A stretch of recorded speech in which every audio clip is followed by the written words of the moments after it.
प्रायोजक परिवार श्री तेजपाल, पुष्पा देवी, रोहित, प्रिया, राजीव, प्रीति, सक्षम, माहिका, सुबीर, यत्ती एवं समस्त गंगवाल परिवार, बारसोई, हावड़ा।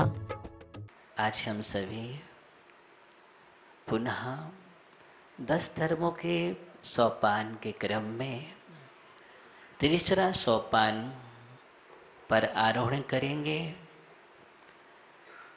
और आज का धर्म हमारे जीवन से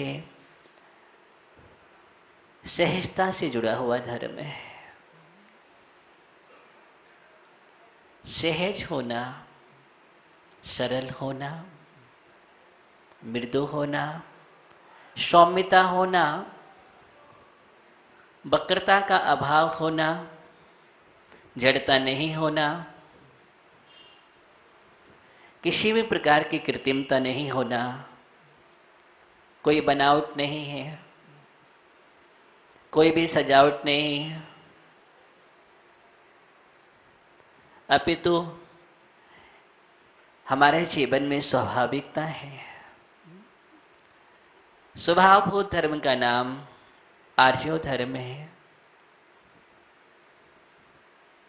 क्योंकि ये जो बनावट है, दिखावट है, सजावट है, ये सभी की सभी जीवन के लिए गिरावट है। इंसान उठता नहीं है, इसमें गिरता है। निश्चित ही हम यहाँ पर देख रहे हैं, एकदम सहज भाव से आप जैसे बैठे हैं, अभी एकदम सहजता दिख रही है। मैं ये चाहता हूँ बस यही सहजता हृदय के अंदर भी बनी रहे। ऐसा नहीं कि भागलपुर वाले बहुत भाग्यशाली जीव हैं, बहुत अच्छे लोग हैं, आभावान हैं, अच्छे भाव रखते हैं, अच्छे अच्छे आयोजन करते हैं। सिद्ध चक्र विधान में क्या उत्साह दिख रहा था, अभी भी उमंग है, उल्लास है, और कहीं न कहीं कोई न कोई जागृति का क्रम तो बनता ही है। धीरे धीरे बढ़ता है। हम क्षमा से मार्दों में बढ़ रहे हैं, मार्दव से आर्यों में बढ़ रहे हैं, ऐसे आप लोग भी बढ़ रहे हैं, मुझे पता है। और मैं यही चाहता हूँ कि आपके जीवन में ऐसे ही गुणों की वृद्धि हो। कैसे हो? गुणों की वृद्धि हो। ऐसा नहीं है लोग कहते हैं पिछले वर्ष उत्साह था, नहीं, उससे दूना चौगना उत्साह मुझे दिख रहा है। मैंने देखा है, वर्ष में तो आपने एक ही आयोजन किया था मात्र। क्या किया था? एक ही तो आयोजन किया था, वो 10 लक्षण था। और अब तो हम पूरा चतुर्मास से लेकर स्थापना से लेकर पंचकलक तक आयोजन ही आयोजन हो रहे हैं। और एक साथ जब समाज में सुंदर इतने आयोजन होते हैं तो सबसे बड़ा उत्साह इस वर्ष का है, क्या नहीं हो? ऐसा नहीं है। और हम बात कर रहे थे आपसे किसकी? सरलता की, एक सहजता की बात है। आचार्यों ने आर्यो धर्म को परिभाषित किया है। उन्होंने लिखा है ऋजो भावम आर्यो, जो ऋजुता का भाव है, ऋजुता का भाव है, कोमलता का भाव है, उसका नाम आर्यो धर्म है। कल हम मृदु हुए थे और आज हम ऋजु होना है। कल और जैसे हम मृदु हुए और अब इतनी ऋजु हो जाएं, इतनी ऋजु हो जाएं जैसे कल पानी में मिट्टी पड़े हुए थे और एकदम फूल गए थे, एकदम मृता आ गई थी उसके अंदर। अब कुंभकार ने क्या किया? उसमें से उस मिट्टी को निकाला और उस मिट्टी से आकार बनाना प्रारंभ किया। और वह घड़े का आकार चाक पर रखने के बाद आकृति आ जाती है। क्यों? मृदुता के बाद उसमें ऋजुता भी आ गई है। अब उसमें से जो फुला दिया था, अब उसमें कोई कंकड़ पत्थर बारीक भी हो उनको भी निकाल दिया जाता है, उनका शोधन कर लेना, और उनका शोधन करने के बाद जो ऋजुता होती है उसका नाम आज आर्जो धर्म है। इतनी ऋजु हो जाओ कि जिस पर आकर के हमारा परमात्मा बैठ जाए। जैसे कमल होता है, कमल को आपने देखा, छुआ, कितना ऋजु होता है कमल। और भगवान कहाँ बैठते हैं? कमलासन पर बैठते हैं। क्यों कहा गया है कमलासन? कोई दूसरा आसन की चर्चा क्यों नहीं की गई है? कमलासन की बात की है। कमल वो होता है जो हमेशा एक ऐसा रिजु है जिस आसन के लिए हमारे महापुरुषों ने चुना है। और जब जब भी बात करते हैं हम कमल की, तो कमल इसलिए है कि जिसमें का और मा और ला, मल और का, माने किसी भी प्रकार का कीचड़ रूपी मल या कर्दन रूपी मल, कसायों का मल उसमें नहीं होता है, इसलिए कमल होता है। जहां पर कसाय रूपी गंदगी मल निकल गया है उसका नाम कमल है। यही कारण है सूर्योदय होते ही कमल खिल जाता है। बस ऐसे ही हमारे जीवन में हमें भी खिलने की आवश्यकता है। इतने खिल जाओ कि बस कसाई आपसे बहुत दूरगामी हो जाएं, कसाई मिलने की कोशिश ना करें और आप कसायों से एकदम पृथक हो जाओ। आर्य धर्म सरलता की बात करने जा रहे हैं और हमें देखना है कि हमारा अंदर में कोई कठोरता तो नहीं है। चलिए हमने कठोरता को अलग किया, लेकिन अब ये देखना है कुटिलता तो नहीं है, क्योंकि कुटिलता एक ऐसा दुर्गुण है जो हमारे विश्वास को समाप्त करता है, जो हमारे विश्वास को छीनता है, विश्वनीयता को हरता है, प्रामाणिकता को हरता है। अगर हमारे जीवन में कुटिल वृत्ति रहती है तो कुटिल व्यक्ति प्रामाणिक नहीं होता है, विश्वसनीय नहीं होता है, विश्वास का हनन करने वाला। ऐसा लिखा है आगम ग्रंथों में, सत्या प्रत्यय हानिम। जो सत्या है, सट है, उसका नाम वह प्रत्यय हानिम। प्रत्यय माने विश्वास, विश्वास का हनन करने वाला। ऐसा दुर्गुण है। आज हमें अपने अंदर में झांकना है, अंदर में देखना है, पहचानना है। देख ले, एक दिन जो भी पर्युषण पर्व के दिन है, अपने अंदर में झांकने और अंदर में शोधने के दिन होते हैं। और शोध करके उन सब बुराइयों को निकाला जाता है, बाहर किया जाता है।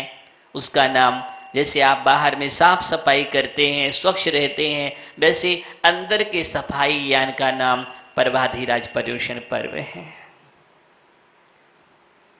जहाँ पर अंदर का शोधन किया जाता है, अंदर में जहाँ पर दीप जलाया जाता है और एकदम जहाँ प्रकाश हो चुका है, बस उसका नाम ही 10 धर्म है और कोई नहीं है। जहाँ पर इतनी पवित्रता आ जाए जीवन में, वहाँ पर मुक्ति पाने में समय नहीं लगता है ज्ञानियों।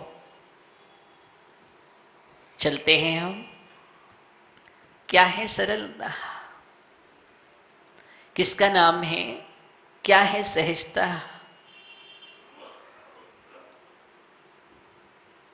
बाहर से बंधन के बैठने का नाम सरलता नहीं है, नहीं, एकदम नहीं।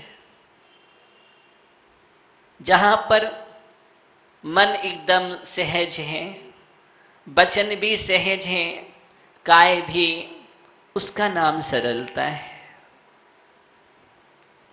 मन में हो सो, वचन हो सो, तन सो करिए। इसका मतलब बहुत गहराई लिए हुए हैं। इसका ये मतलब नहीं है कि मन में अगर बुरी भावना आए तो बोले वचन से करिए, और वचन से कह रहे हैं वो काय में कर लो। नहीं, आपने तो कहा था मन में हो सो वचन, और वचन हो सो नहीं। एक गलत के साथ नहीं जोड़ना है, ये अशुभ के साथ नहीं जोड़ना। इस पंक्ति का बहुत गहरा अर्थ है, क्योंकि अभी तक हमने समझा नहीं। बोले हम मन में आया सो हमने कह दिया। नहीं भैया, इसकी बात थोड़ी कह रहे हैं आपसे। ये बुरे नहीं लेना है। अच्छे भाव जो परिष्कृत होते हैं, अच्छे भावों को वचनों से भी कहो और काय में भी अभिव्यक्त करो। शुभ के साथ जोड़ना है। यहाँ तो अशुभ भाव अगर मन में आ जाए तो वही समापन कर दो। क्या कर दो? वही समापन कर दो। बोले नहीं, हम वचनों से भी कहेंगे, गलत हो जाएगा। अगर अशुभ मन में आ गया और तुमने वचनों से कह दिया तो गड़बड़ हो जाएगा। तुम पानी में आग लगा दोगे। किसमें? हाँ, पानी में आग लग जाते हैं। वचन ऐसे होते हैं जो पानी में भी आग लगा देते हैं एक क्षण में।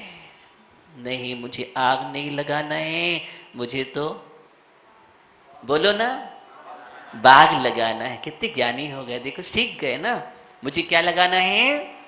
मुझे बाग लगाना है। आग तो हमने भव भव में लगाए हैं, अब मुझे आग नहीं। अगर आग लगी है तो बुझाना है। पानी पानी पानी पानी हो जाना है, और पानी पानी के साथ पानी ईंधन नहीं। इतनी बात हमने सीखी है अभी 2 दिन में, सीखे है ना। अब आज एकदम तरल और सरल हो जाओ, एकदम सरल हो जाओ। अच्छी बात है। सरल व्यक्ति वो होता है जिन बाणी में जो लिखा है वो सत्य है, स्वीकार कर लेता है। मेरी कमजोरी है, उस कमजोरी को दूर करता है। देखिए, कभी कभी कमजोरी को छिपाने के लिए व्यक्ति क्या क्या करता है, उसका नाम माया है। क्या है?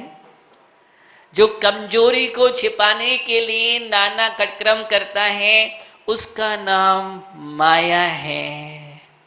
और जो माया के लिए खटक्रम करता है, उसका नाम भी माया है। और माया की छाया जिसके जीवन में आ गई, उसकी काया पलट जाती है।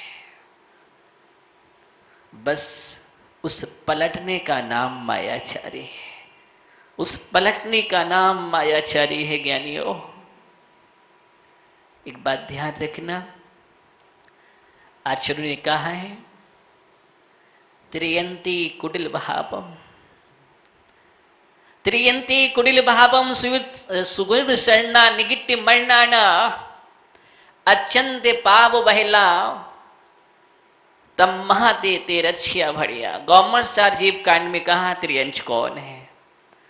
मैं त्रियंश की परिभाषा बतला रहा हूं और आप लोग ध्यान देना। त्रियंश किसे कहते हैं? तो वहां पर कहा है त्रियंती कुटिल भावम, जिसके अंदर कुटिल भाव पाया जाता है। मायाचारी ठग विद्या है, दगाबाजी, धोखेबाज, कुटिलता, वक्रता है, जिसके परिणामों में आचार्य कहते हैं ये कुटिल भाव से युक्त त्रियंश कहलाता है।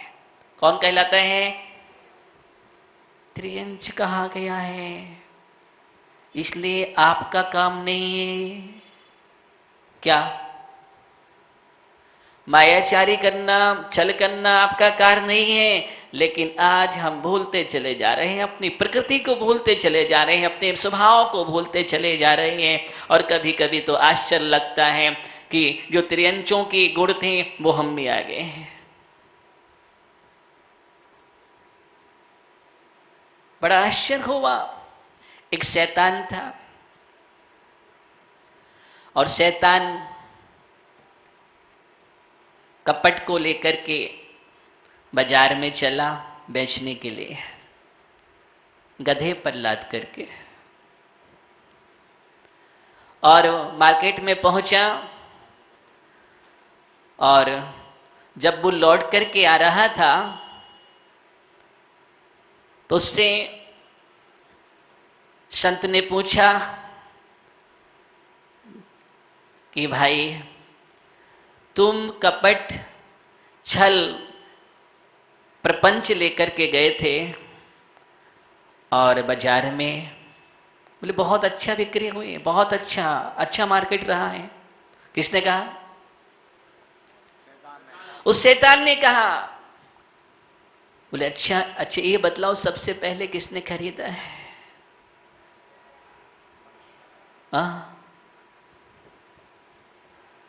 सबसे पहले किसने खरीदा?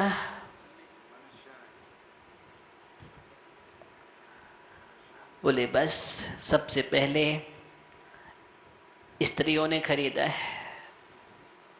आप बुरा नहीं मानना, वहां की बात कर रहा हूं, आपकी बात थोड़ी कर रहे हैं। उसके बाद बोले व्यापारियों ने, उसके बाद बोले धर्म के ठेकेदारों ने। किसने खरीदा? धर्म के ठेकेदारों ने। क्या? किसको खरीदा है? छल कपट मायाचारी। आज बड़ा आश्चर्य है। आश्चर्य तो तब होता है बुराई अगर बुराई के रूप में आए तो बुराई का हनन किया जा सकता है। समझना बात को। बुराई अगर बुराई के रूप में आती है तो स्पष्ट दिखती है बुराई है, उसका समापन किया जाता है। लेकिन आज समस्या ये हो रही है उसके अंदर अच्छाई का लिबास। किसका? अच्छाई का लिबास के रूप में बुराई आ रही है। पहचानने में बहुत कठिनाई होती है, पहचानने में बहुत कठिनाई होती है, क्योंकि वेशभूषा सुंदर है, अब उसको पहचानने में बहुत कठिन। तालाब के किनारे एक बगुला बैठा हुआ है। कहाँ बैठा है? तालाब के किनारे एक बगुला बैठा हुआ है, और वो भी बगुला एक टांग से बैठा हुआ है। ओहो! लक्ष्मण ने कहा राम से, हे भाई देखो जरा।